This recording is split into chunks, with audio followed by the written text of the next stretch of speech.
जय श्री कृष्णा सा। आप सभी को निर्जला एकादशी की हार्दिक शुभकामनाएं।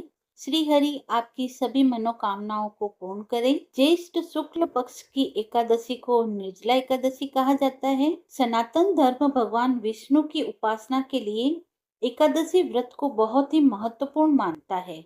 धार्मिक मान्यताओं के अनुसार जो व्यक्ति एकादशी तिथि के दिन उपवास का पालन करता है उसे अक्षय पुण्य की प्राप्ति होती है। जो व्यक्ति निर्जला एकादशी व्रत रखता है उन्हें सभी 24 एकादशी व्रतों का फल प्राप्त होता है और साधक की सभी मनोकामनाएं पूर्ण होती है और भगवान विष्णु का आशीर्वाद सदैव प्राप्त होता है।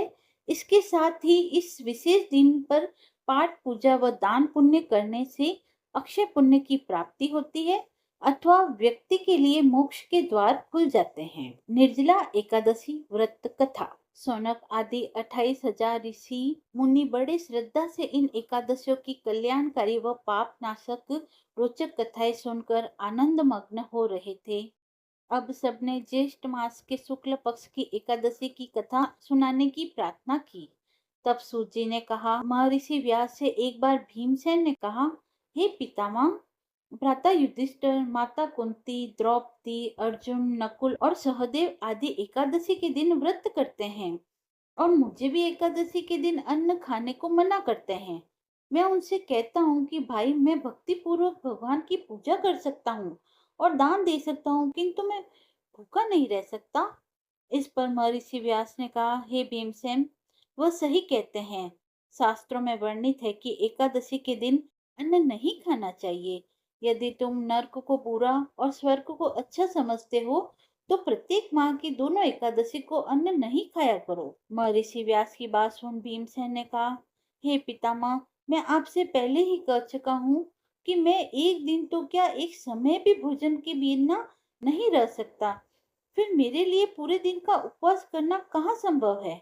मेरे पेट में अग्नि का वास है जो ज्यादा अन्न खाने पर ही शांत होती है।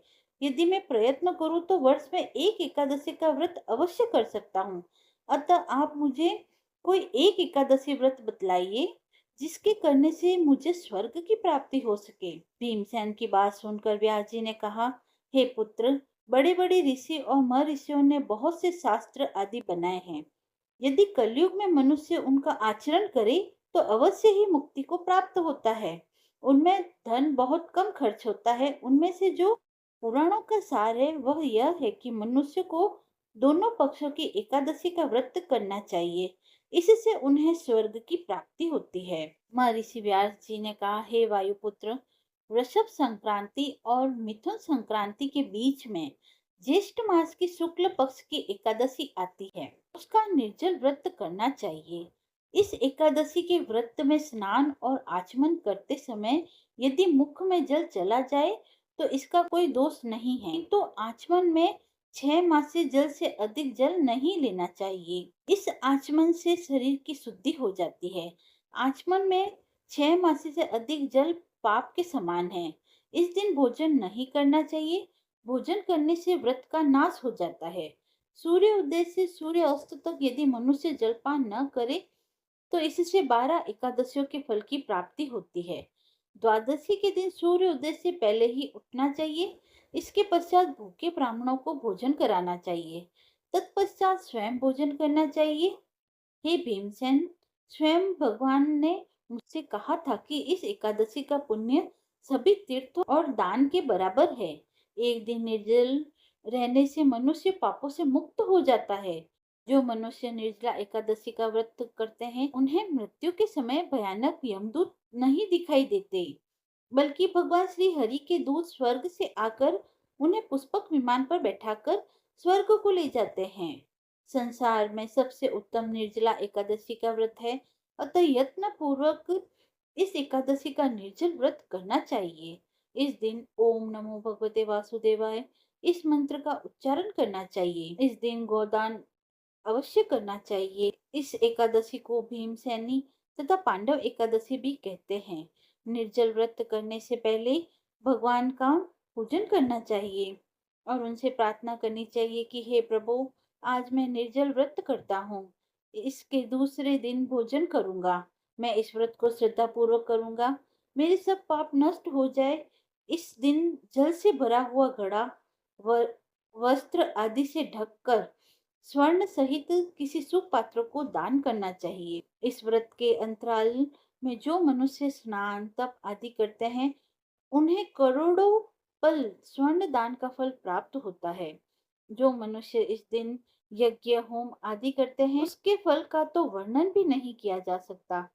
इस निर्जला एकादशी के व्रत के पुण्य से मनुष्य विष्णु लोक को जाता है। जो मनुष्य इस दिन अन्न खाते हैं, उनको चांडाल समझना चाहिए।